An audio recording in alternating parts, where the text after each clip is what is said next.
Welcome to the SMI podcast. We are live, I guess live is the right word for a podcast, in the South Milwaukee Performing Arts Center, actually on stage. We're here today because the Performing Arts Center is celebrating 20 years of its life, of its existence.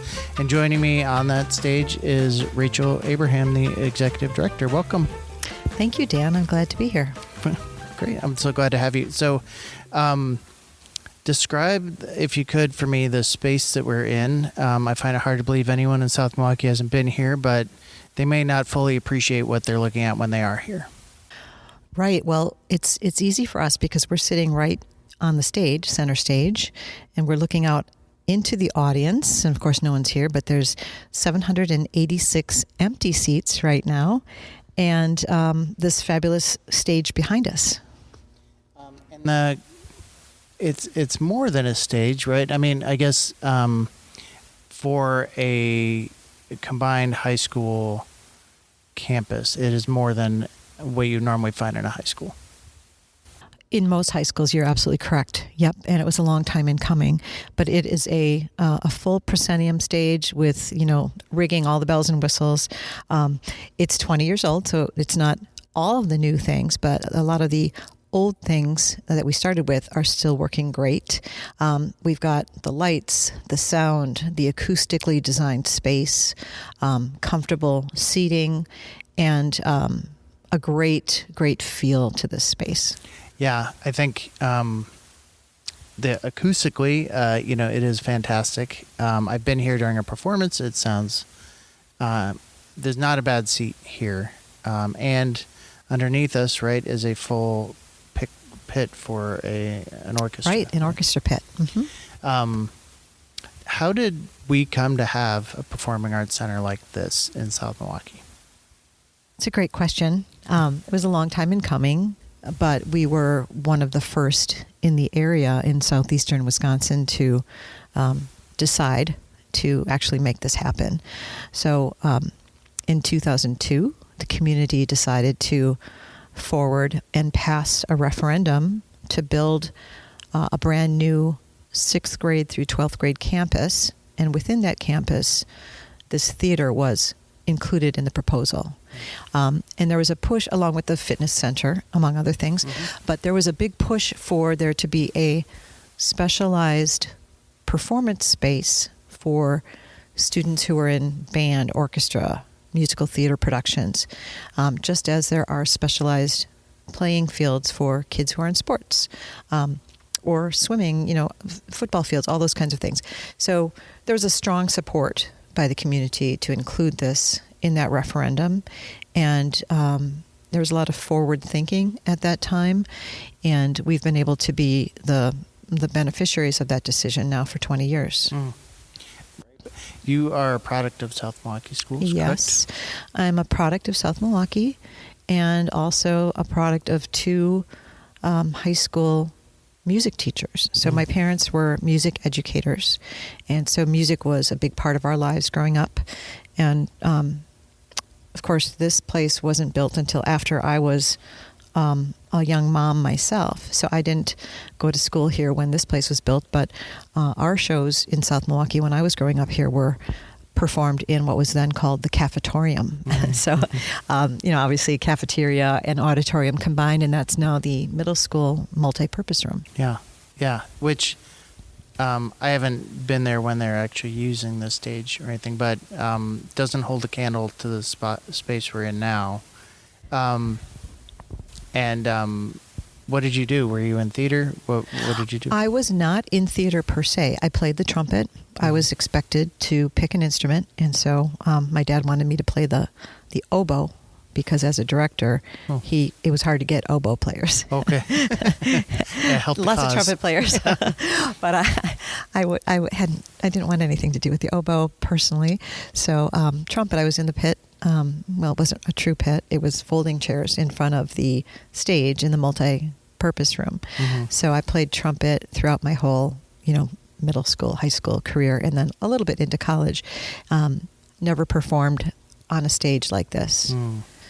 But really appreciated the arts and probably went to my first symphony concert when I was 12 years old. Speaking of a space like this, I don't know if folks fully appreciate the architecture that's gone into here. Well, not only is it acoustically lovely, but it's attached to the music wing of the school, so that if the director of the orchestra or the choir wants to have their students here, they can simply walk down a hall, grab their equipment, which are in these full, huge lockers that they can and feed right into the backstage and right on the main stage. Exactly. It was a great design from that standpoint, because they have access to this really any time that they want to have a rehearsal here leading up to a concert, or if they just want to send a couple of kids maybe before music contest time to come in and here and rehearse. Because the acoustics are so lovely, they get to have that special experience here in this space. Also, there's a scene shop attached right behind the theater where we're sitting, and that's also connected to our loading dock. So when we have touring artists or anything that's being delivered, large set pieces, any construction that we're doing for our musicals, that takes place in our scene shop, and that's just directly behind us. So it's very convenient to have that. Sure, and just that space alone, too, it is a huge workshop. You can have very large pieces that go high up into the sky, which, I think my high school probably did it in a classroom, right? Or if there was a workroom, it wasn't designed with that intention in mind, so it might not have been as capable as this space is.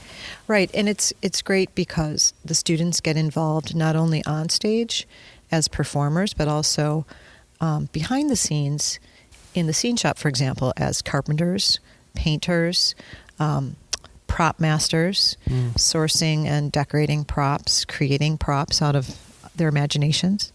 And it's another way for students to get involved in the arts, in theater, and be part of something they're basically starting from scratch. Yeah, when I was here doing a podcast about the spring musical, I chose to talk about the tech crew, which was led by your full-time tech person, and I got to interview students about their role in creating it was Legally Blonde last year, and the level of involvement and the level of dedication. You talk about inventing something from your mind. One student was telling me that she made a chandelier out of pool noodles. Right. That she said everyone said looked like an octopus, but on stage it looked like a chandelier. Just that kind of creativity. I thought that group would be like a niche club or a group, but it wasn't. It was students from the theater program here really weaves in almost any student who wants to, but it seems to really touch almost every corner of the school. It does. We currently don't offer a class in audiovisual production per se. It's part of some of the music classes will offer elements of that, but we don't have a department, for example, and a lot of schools don't. So while I'm not a teacher, our tech director, Nick's not a teacher, he's a mentor to students, and he's a supervisor for them when they're coming together after school to build the set. And he obviously supervises the construction, and some of the older students who've been with us for a few years, they in turn will help, mentor some of the younger and newer students to the program. It's a very social environment. It's a very welcoming and supportive environment. And not everybody wants to be the star. Not everybody wants to sing the solo. Not everybody wants to read the lines or be an actor. But they want to be a part of that event, that process. So it's great that we can provide those opportunities. Yeah, I met a student last year who was a front of house actor, but had always done tech, and she'd kind of told me how she was torn because she missed all the coordination and work and deadlines of the tech crew, but then was really enjoying being in front of stage too. That experience of being able to do both at such a high level is really unique to South Milwaukee, I think. Well, maybe not unique. It's special. It's to special. Have here. Yeah. Right. I agree. More schools are proposing auditoriums. Some schools are very fortunate to have them. We've been incredibly fortunate, in my opinion, to have had this, to be one of the first in the area, and to have had this for 20 years already. We've learned a lot over the years, and we've been able to touch, just that many more lives have been impacted because we've had this special place. Not to detract from all those who came before and had their productions in the cafetorium. Their experience was just as valid and just as special in a way. But one of the things, I know we're going to touch on this, it being our 20th anniversary, one of the shows in our lineup this year is an alumni musical theater cabaret. So people who are South Milwaukee graduates and have gone on and started families or moved away, a lot of them are coming together for a very special alumni production in January. So they want to come back. They want to be a part of this because it was such a big part of their lives when they were students here. They're excited about it. And that's really interesting to me because I think it's going to be a really interesting show, and these people are going to get to kind of relive some of the things that they missed about their high school years. Yeah. I hadn't considered that, and I knew that show was coming up, but that this isn't you made a comparison to sports. This would be an alumni game or a flag football game. Exactly. But maybe actually better than that because unlike athletic skills, acting and musical skills can grow the older you get. Yes. As you mature. That's going to be really interesting. It should be a lot of fun. Yeah. Maybe you could tell me what a performing arts center is and what it has to do with being in a high school and how you merge those two things together. Absolutely. We're considered, South Milwaukee Performing Arts Center is considered a school-affiliated performing arts center. So obviously, as you mentioned, we are part of the school district of South Milwaukee, and we are a professionally managed theater within the school district. So we operate year-round. We have our own staff. We're all school district employees, the three of us. And we serve the school district first and foremost. So all of its events, from fifth grade band concerts on up to high school musicals, they get priority on our calendar. They get priority for space here in the theater. And the other times that the theater is available, we utilize that space for things like our Performing Arts series, which is a set of curated shows. I get to choose those shows with input from the community and make those available as entertainment or educational enrichment to our community. And then thirdly, we host other shows for renters. So renters who need a specialized performance venue, who might be presenters, promoters, they might be members of other arts organizations like Night Wind Ensemble. They might, for example, we've got a bodybuilding competition renter. Really? And we've had we're going to have a wedding here in November. So it just depends on, what the organization is, what their needs are, and if we can be a good fit for them. Yeah. So we're very active from a rental standpoint, which also helps bring in needed revenue, which offsets the burden on the school district. Sure. And kind of about that. So the rec department and the school district are run out of two different lines of budget, or one's Fund 10 and one's Fund 80. 10 is what teachers are paid out of, and the programming of the school happens. Correct. And then Fund 80 is special for the community. All the recreation. Center, So that rec department fund covers the recreation department activities, the fitness center, the before and after school program, and then the performing arts center as well.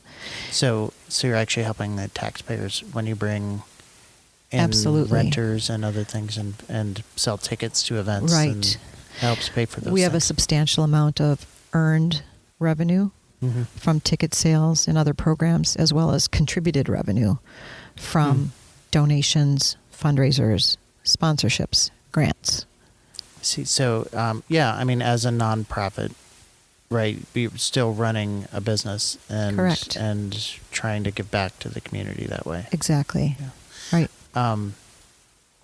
Well, let's talk a little bit about the 20th anniversary. 20 years. I know you have a special lineup this year. We're in it. Talk about how we're celebrating it.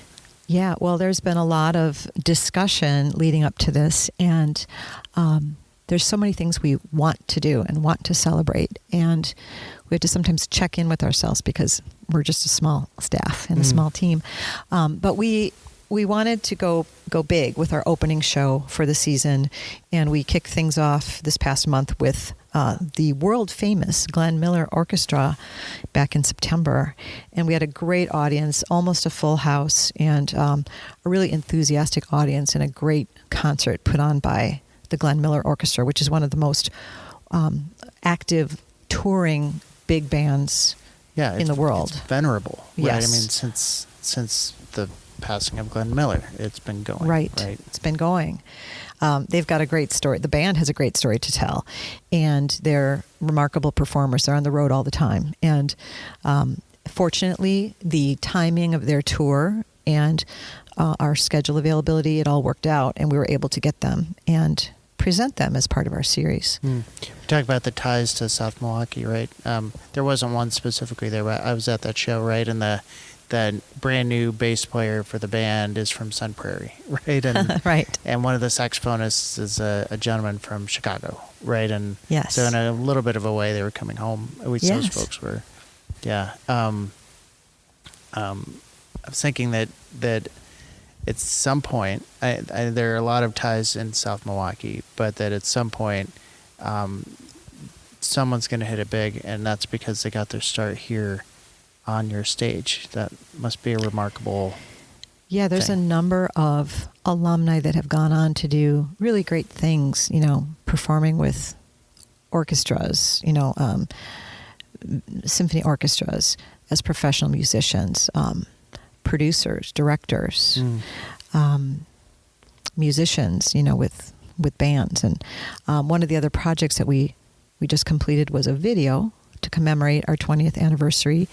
We featured a bunch of people, from patrons to volunteers to teachers, students, alumni.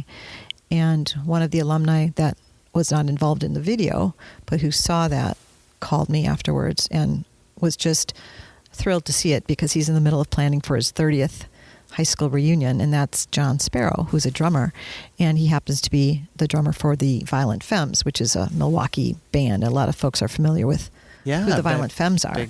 Big deal. And when they performed on our stage a number of years back, and they were part of a rental, a tour that another presenter had them on a 5-stop tour. We were one of those stops. And when they were here, John Sparrow, the alumni, was just so excited to be here. He wanted to go find his locker. Yeah. He wanted to do a drum workshop for our students, which he did. And he had lunch in the cafeteria. And it was a little trip down memory lane for him. And I think seeing that video, and that sparked a lot of happy memories for him. And it was great to hear from him. And I appreciate that he took the time to, give it a shout. Yeah, that video was great. I mean, that you showed up for I think for the first time publicly at Glenn Miller? We did a little preview of it at our season preview back in last spring, but we had a larger audience who saw it for the first time here right before Glenn Miller. Yes. Yeah, there's something about digesting your story into 3 or 4 minutes, to just they just put a real period, or maybe not a period, an ellipse on what has been accomplished here over 20 years. It just really gave a sense of place and highlighted what some may see as commonplace, the local Performing Arts Center, but just the impact that we've had and what it's meant for some of the people that you had in the video, just what it's been. Right. Well, this place, I think when some of our students graduate and they go on to college, and they may be part of the arts program at college. Some of them have come back and said, I didn't realize, what I had here in high school. Our stage is far superior than what I have at my college. Mm-hmm. And so I do think we've been here for 20 years. It may sometimes feel commonplace to folks, but I do hope that none of us take this for granted, because it isn't commonplace. A few high schools in the area have a performing arts center, but most do not. And it does require time and energy to maintain, and the payoff for our students, in my opinion, has been huge. I'm not a teacher, but I see the students rehearsing in here, performing in here, and how they grow and develop and build confidence over the years. Mm-hmm. And I hear from attendees, parents, you see the pride that they have when they are leaving a concert and they're, embracing their kid after a show and taking pictures, and grandma and grandpa are here, and they have those memories for years to come. And it's really great to see that. It warms my heart. And I know that sounds a little bit cliche, but it's been a great experience just to be a witness to all of that. Yeah, we talked about it a little bit before, but the idea that, all our grades have concerts here, especially in the spring. And to prepare for something in your school that you're used to, one of our elementary schools, but then to come here and see your family staring back at you, and to be in this big kind of special space has to have an impact beyond what might have happened in their own cafeteria had they done it there. And for high school students, I've seen the rehearsals and the level of expectations that our director expects, but it's emphasized by the space they're in. Right. It's special. It's designed for performance. You're on an elevated stage. You're in an acoustically sound hall. You have lights on you. If you're on the stage, you are the focal point for the audience. Mm-hmm. The lights dim over the audience, so you can't necessarily see the audience when you're on the stage, and that can be a bit, unusual or uncomfortable even for some students. But that you are in this place to give your performance, and that people are watching you, mm-hmm. and you can sort of see people transform when they're on the stage, and inevitably they rise to the occasion. And it's just a great place. I'm so proud of it. Yeah. I mean, last fall I did the podcast about the play, and the student that they did Clue, and the student that was Yvette, she did her accent for me on the podcast, because French, obviously, and just the way the energy of those students just in my little office doing this podcast, but to see them on stage after, just transforming themselves and acting, and actually, I don't know that no disrespect to the cafetorium, but I just don't know that they would get that experience. It would be a little different. Yeah.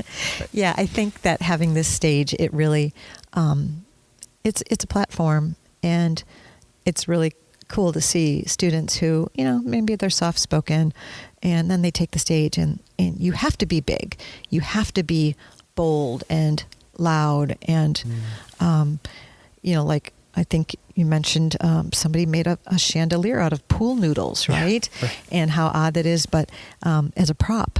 But because the stage is so big and you're at a distance in the audience, things take on a larger than life sort of aspect when you're on the stage. So it's cool to see students embody that and really own their character and work alongside one another, whether it's, building the set or assisting tech and putting on microphones and, belt packs and getting costumes ready or applying makeup, doing all those things and coming together as a team under pressure. It's, from nothing, a script and a lot of practice. Yeah, I mean, and the community too. It just made me think that the dance choreographer is someone that's just comes for the spring musical, and some employees here, but also residents come and perform with the orchestra in the pit. Yes. That I've not encountered, just in my time in schools, a community that is all in on a performance like that, in that way. A lot of people want to be part of it, and if you're a musician, if you're a dancer, if you're a singer, and you have the opportunity to give back as an adult, in a way, by volunteering your time, they want to. We've got a lot of people in our community who are volunteers here, and we've got, for example, our ushers who attend shows and take you to your seat or hand you a program.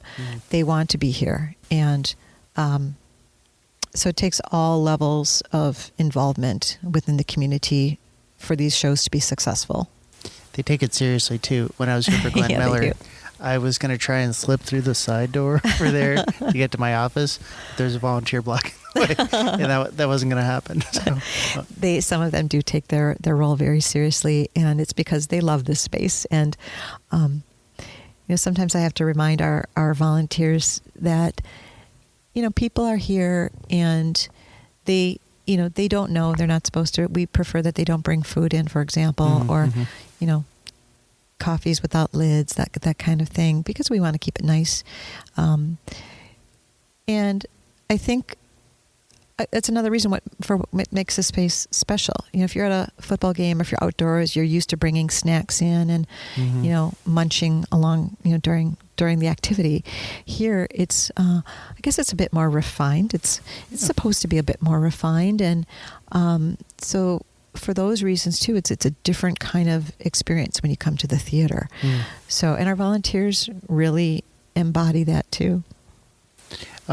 You'd mentioned the 20th, and I'd asked you what's on tap, but if you could talk about calendaring and how you integrate the school schedule in with what you've planned this year for the 20th.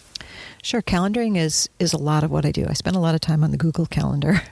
All the school events go in first. We work with the music department and the other departments within the district to make sure that those cornerstone events, concerts, plays, musicals, those are all booked. And then we also have recurring renters, which I mentioned, add to the revenue that we have. And so those recurring renters, they also get kind of slotted in annually where they typically like to be.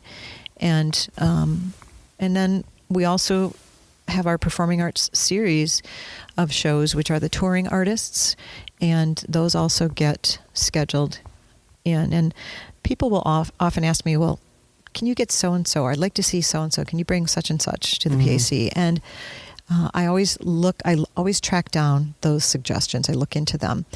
But sometimes what I think people may not realize is that oftentimes these artists aren't touring year-round, or they're just not available. I can't just call them up and say, can you come and perform on this day? Yeah. They might be only touring for 2 weeks at a time, or they might be touring just certain times of the year. And what we try to do here is get what we would call a routed fee. So rather than them flying in from, say, California or Europe or, somewhere else for one show, we try to get them when they're on a tour of the Midwest so that the expense is less. We only have to pay for maybe one hotel room night instead of multiple, those kinds of things. So that helps us keep our performing artists' costs low. Yeah, my wife and I were wondering we looked up where Glenn Miller Orchestra was going after, because they talked in their show about where they were traveling, and Rockford was the night after you. And then we were wondering about hotels and how they get paid and all that. That's interesting. Yeah. That's kind of on you guys to help with. And then in the summer you do the youth theater. I know it was right. Willy Wonka this year. Right? Yeah, it used to be a recreation department program. So through the recreation department, and technically we're still part of them, but since we have this great facility now, the Performing Arts Center staff took that program over years ago, and now we have all the rehearsals and performances here in the theater. And obviously that just makes sense. But we serve anywhere between 100 and 120 students in the summer for 2 full musical productions. And yes, we did Willy Wonka and Little Mermaid. So we have one production for 6 to 11-year-olds, and then another production for 12 to 18-year-olds. And those each run about 6 weeks during the summer. And we also have public performances for each of those shows. Mm-hmm. I was say the community I moved here from, close friends of ours, they were in youth theater. That youth theater ran out of an old converted church. So the experience, just the difference of that South Milwaukee is able to provide from something that a community that has a theater program but doesn't have the space available. It's just a stark difference. I wish, his name is Parker, I wish Parker could see this kind of theater. Yeah. Luckily, he got into a high school that had a magnet program for theater, so he may have a stage now. But growing up, if he was in Willy Wonka. I don't think he was in Willy Wonka though. If he'd had this, it would have been really something for him. Yeah, but I think if you're a theater kid, you're going to gravitate towards theater wherever you can find it, right? And we wish that we could open up our program and expand it to even more students, because sometimes we have to, cut off the enrollment because we've got such a demand. But we do that because we only have so many spots in a show or in a production, because otherwise, your chorus would be huge. Right. Right. So we want to make it worthwhile for students as well. So we, and then for those youth theater programs, we also rely on some of our high school students as stage managers or dance captains, also for tech and construction, those kinds of things. But it gives them an opportunity to be leaders and mentors to some of the younger kids too. Yeah, that is so cool. You were telling me earlier that you stretch out into the community. Not all of what South Milwaukee Performing Arts Center does requires people to come here, right? Right. So we do outreach, and the outreach can take form in a lot of different ways. Over the summer, we sponsor some of the live bands that perform down at the South Milwaukee downtown market, the farmers market on Thursday evenings. So I work with the folks down there, and we book the bands, and we pay the market for the bands that we sponsor. So we help support the cost. So whenever I hear, free concert, I in my mind, I convert that word free to complimentary, because someone is paying for that, whether it's the PAC or a business or somebody else. Yeah. The bands get paid as they should, because they've worked long and hard for those skills to entertain the crowd. But we do that, and we also reach out into senior living centers. So folks who may have been patrons here for years, or may have come from other communities, but who are residents at living centers in our area, we will take the performing arts to them and provide musical opportunities for their pleasure where they live, so outside of these walls. And we'll also do things like we're providing a band for the South Milwaukee Fire Department spaghetti dinner later this month. And actually, that's tonight. That's tonight. Yeah. So we try to support those kinds of activities that are of benefit to our immediate community. Yeah. We are partially taxpayer supported, so we feel that's important to do. And a lot of other outreach opportunities, when they arise, we try to get involved with as many as we can. Well, and your technical skills, we talked about your technical director working with students here. Your marketing person has worked with me on logos and other, artwork that needs to be digitized, and she's gone to countless meetings with me to work on an effort we're doing for the high school. And I just booking shows or acts would be something that someone in the fire department might not be able to do as well as you could. Right. Yeah. Well, we have an incredible staff. We have some part-time folks who help with some of those things. They do outreach. Brian Morrison is one of our part-time staff members. He does a lot of the outreach along with me. And we also work with an independent organization, which is the South Milwaukee Performing Arts Council. They're an all-volunteer 501c3, and they're primarily responsible for fundraising and advocacy. They don't have oversight of the theater per se, but they have a voice, and it's the voice of the community. So they're the ones behind the 5K?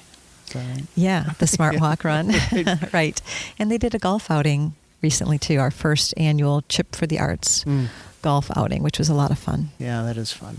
And imagine that connects you with people that might not necessarily be theater folks that might want to give it a go. Correct. And we had a great turnout for our first year, and there were a lot of former coaches, South Milwaukee coaches, and other families and friends who may not be regular theater goers who know about us, but we hope to sort of cross-pollinate there and bring some of those folks to shows and support their events as well. So just kind of conclude, I mean, we're celebrating 20 years. What is on store for the next 20 years? Where does something like this go? That's a great question. Well, I plan to be here only for part of the next 20 years. As I approach retirement, I'm not ready for that yet. I love what I do. But I really see a bright future ahead for South Milwaukee Performing Arts Center. And one of the things I want to touch on today is we have a number of people in the community who are extremely generous. And with the help of the council and guidance from a financial advisor and other people in the community, the council is establishing an endowment fund for the Performing Arts Center. And that is a long-term view. It's a long-term commitment, but there's a very good start there. And the endowment isn't ready. It's not at a point now where we can just stop fundraising. Right. But, and with inflation and everything, it's going to be a bit, because the needs are going to increase. But what we hope to do with that is to provide a sustainable source for at least part of the funding for future programming. And that should be available within that next 20-year time period, hopefully, closer to 10. Yeah. It's a long-term project, obviously, but if we don't start planning for that now, it'll never happen. Well, 10 years go by and you'll have nothing. Right, but 10 years go by and we'll have something. And that's really exciting to me because I know how hard everybody has worked to get us to this point. And I know how hard it is to, manage the fundraisers and get those contributions flowing. So having this will be a little bit of a help down the road. So that's exciting. I think that there's some great energy right now among our teaching staff, our music department, our theater department. There's a lot of energy there, and I think that's going to continue to build. I think that, post-COVID, audiences are coming back to the theater. They want the entertainment. They want to get out and socialize. So we're a place for that as well, and I think we'll continue to be for quite a long time. And we've learned a lot, and I really am excited to see what can be happening over the next 20. Well, Rachel Abraham, thank you so much for being here. Thanks for being on the podcast. It's a lovely conversation. Thank you, Dan. It's been wonderful. Well, and thank you, too, to our listeners. Thanks for tuning in and hearing about the Performing Arts Center. On October 22nd, the high school choir will be performing at the Arts Center from 7 p.m. to 8:30. And in November, the end of November before break, November 15th, 16th, and 17th, our thespians will be showing the high school play Little Women from 7:30 to 9 at the South Milwaukee Performing Arts Center. That's on Friday and Saturday, and on Sunday there'll be a matinee at 2 p.m. Definitely check out the South Milwaukee Public Arts Center calendar It is available through the district website.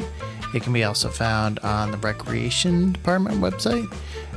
It is southmilwaukeepac.org. There's a calendar of events. There's a place to buy tickets, especially for the fall play is a ticketed event. And the next event that is not student related is October 23rd, Some Enchanted Evening at 7:30. You can buy tickets online. Again, thanks to Rachel Abraham for being on here, and thanks to you for listening, and we will see you next time.